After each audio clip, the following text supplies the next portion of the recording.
and he religiously every day talked to the businesses, talked to the contractors, talked to highways. You know, we still struggled to deliver that service, but it is a testament to you that you leave that project almost 99% completed, so you're not leaving ahead of somebody else, and that's true to yourself. And again, I think you should be proud of that.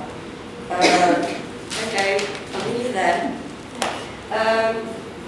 Throughout all of his work, Jeff has shown the ability to build good working relationships with his colleagues, businesses, residents, members, and all who come into contact can't help but like him and his disarming ways.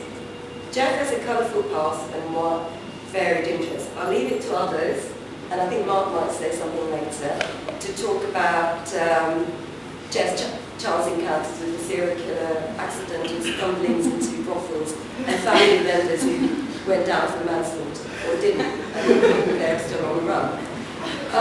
If I had to sum Jeff up, the words that come to mind are salt of the earth. In the time I've known Jeff, he has shown great commitment to his work, approached each project with vigour, and I think he is the real deal when it comes to the big society. As well as his work, and he does work outside in his local borough, he's the chair of governor for the local school in Harrow, and despite sometimes his macho ways, his support for his wife Susan's campaign to be councillor in Harrow, and I can happily say she was successful. Some would say his support for Brentford Football Club is also a charitable act. What I most admire about Jeff is he does all this with unwavering commitment to public services, but without seeking accolade or desire to be in the limelight. I suspect that retiring won't mean that Jeff will be putting his feet up. There's the trip to China, work on realignment, his political ambitions to fight Nick Clegg in the Sheffield. Finally, I would like to end by saying that he has been a valuable member of the team, always there to help others. He will be missed and leave a vacuum, which will be hard to fill. He'll be missed and spending time, but I hope he'll enjoy spending time with his wife Susan and his son Keir and his beloved Brentford Football Club. I hope you won't be a stranger and will keep in touch. Would like you all to raise your glasses and wish Jeff well.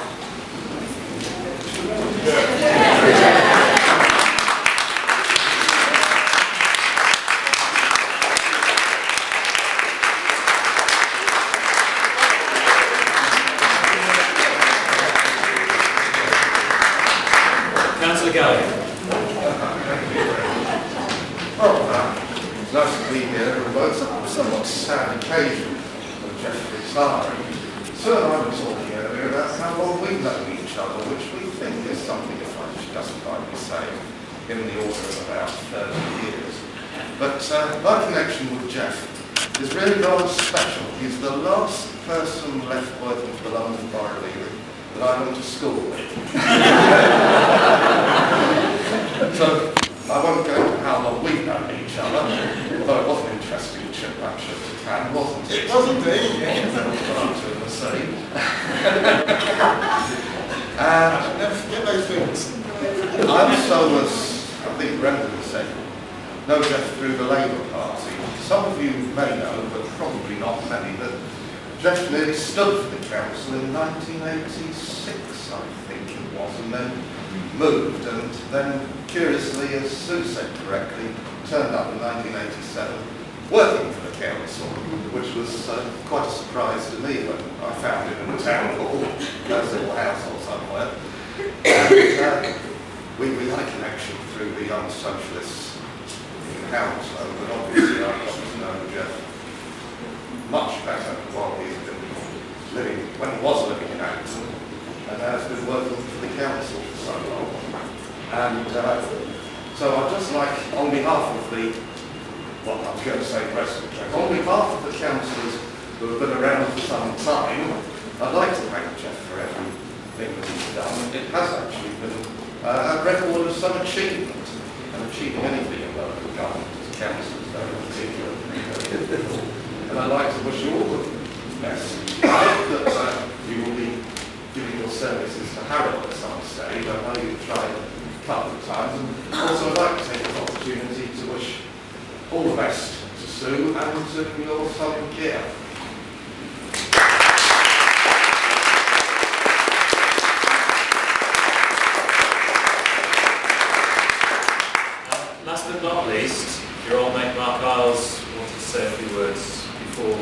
to you, Jeff. Yeah, some of the things that I was going to say have already been said, so forgive me if I sound a little bit unscripted. The brothel story that Brendan didn't mention it was not one that I was present at, but it's one that Jeff told me about. He was a housing officer for Ealing, or a previous council, I can't remember. Anyway, he was sent to inspect a property, completely unknown to Jeff, so he says. The next door place to the property he was inspecting was a brothel. While he was standing outside on the pavement right on his clipboard, out came a woman and said, "We're not too busy at the moment, you can go straight in."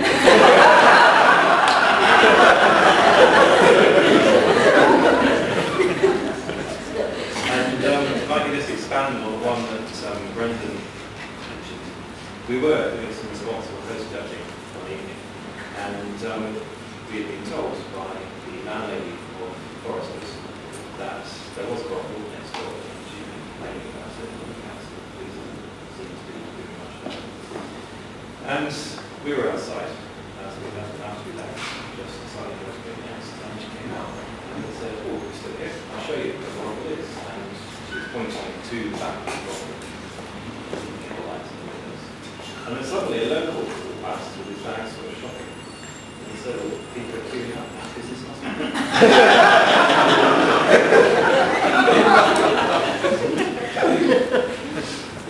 And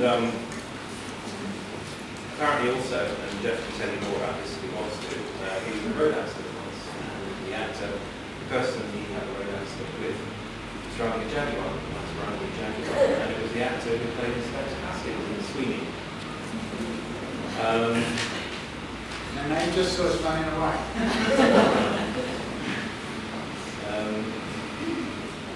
That's about all I can say.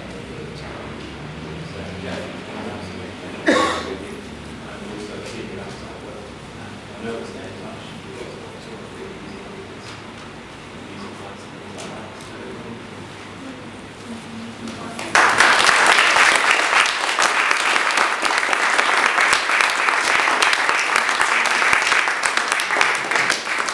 Words, Jeff X. Yes, indeed. My grandma's there are lots more. I'm actually, I'd like to sort of thank everyone for the kind words and for coming. I mean, it's been an absolute pleasure working with you all, knowing you all, and I'm hopefully we'll keep in touch in some ways. I see there's a few people I've had a chance to speak to who used to work here and don't anymore. I'll chat with you in a minute, but it's nice to see some people coming back, and thank you for that. Strange enough, my first job I ever had was in Ealing at the old licensing office is down the road at 84 Uxbridge Road, and I was just thinking how much work changed since then. And not just in sort of terms of IT and the way we approach things, but just sort of general atmosphere.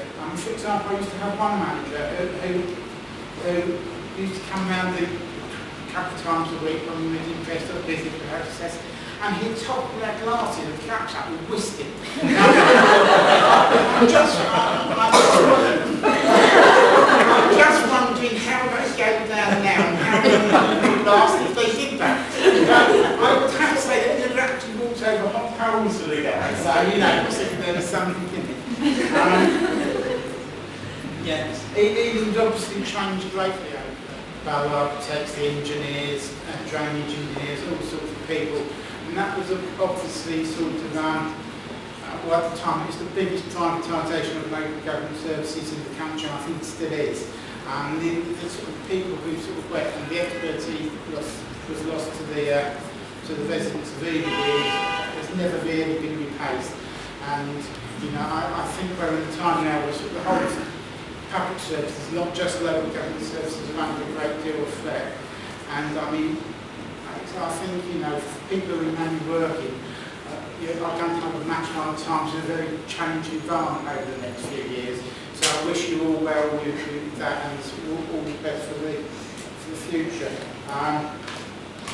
Going on to the economic development team and the regeneration team, that's had various guises. through each team, etc. But I mean, one thing that's always impressed me, and I really like to say, is all the people who worked in, and this goes very much to the current people as well. They've all been really really helpful, really cooperative. But it's always been a team that's had a we can do attitude. So if there's been any problem something to do, rather than finding things that it couldn't be done, they've all worked, everyone has really done their best to work a way to get a result. And I think that's really impressive and something we don't necessarily see elsewhere. And as I say, that goes very much to the current people there. So I mean, that's been really good to work with all of those people there. The Good for Dreams campaigns we mentioned, I think actually that's, I mean, Brendan did say about how that was a blueprint in many ways for many of the other town centre schemes. But I mean, actually, it's something you can see that's made a difference to the town centre whenever you go through it. And again, it was a real pleasure to work on that. Our colleagues from Highways, I know that Luke's no longer with us, but the people who worked on that, I think everybody worked and pulled together. I mean, I'm not saying there were sometimes some conflicts or whatever, but I mean, I think everyone really did work together really well. It's a first-class example, really, of how different teams can come from different angles to achieve a common purpose. And as I say, I think that's been really good to work with. And as I drive through Greenford quite regularly, you can see the quality of how it's changed. So I think that's good. And again, with some of the other ones, including Melbourne Avenue, you can see what a difference it's made to the environment and how much pride it's really better those places. I hope that hopefully that will help in the difficult economic environments of those places to remain viable. Obviously, several of you have asked me what I'm planning to do in the future. And I think one or two things to be mentioned. I mean, my work's the school government. I'm currently the chair of the government. So that involves a lot more work really than it used to in the past. And I think that gives me more time to concentrate on that. Work with the Labour Party and a couple of other local organisations where I live. So that's one thing I'm going to be doing. I should probably be annoying the neighbours with the guitar, I have to admit that. It's not necessarily a pleasant sound, just, don't get the wrong idea that it's necessarily any talent there. I've got a niece at the moment who's well, she's working in China at the moment. She's set up a job there for the next 5 years. So I'm hoping to go and stay in China with her for a bit. It's in China. And where she lives is quite remote, and now they never see West.